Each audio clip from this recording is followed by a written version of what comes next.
नमस्कार, आपण पाहत आहात डीसी न्यूज मराठी. मी आहे आपल्या संगती दिव्या.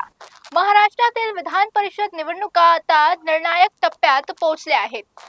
सत्ताधारी महायुती आघाडीनं 17 पैकी 6 जागांवर बिनविरोध विजय मिळवत आपली राजकीय ताकद दाखवून दिली आहे.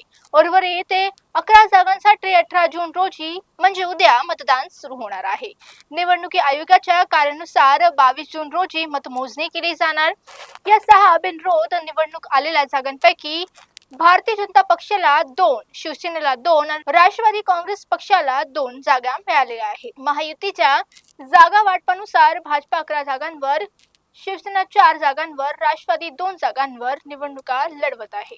दरम्यान ज्या 11 जागांसाठी मतदान होणार आहे त्यांमध्ये सोलापूर, जळगाव, सांगली, सातारा, नांदेड, नागपूर, नाशिक, भंडारा, अमरावती, धाराशिव, लातूर, बीड, परभणी, हिंगोली तसेच छत्रपती संभाजीनगर, जालना या मतदारसंघाचा समावेश आहे. या निवडणुकीकडे राज्यातील सर्वोच्च प्रमुख पक्षाचे लक्ष लागून राहिले आहे. निकालानंतर विधान परिषदेत पक्षाची ताकद किती वाढते याकडे राजकीय वर्तुळात विशेष लक्ष राहणार आहे.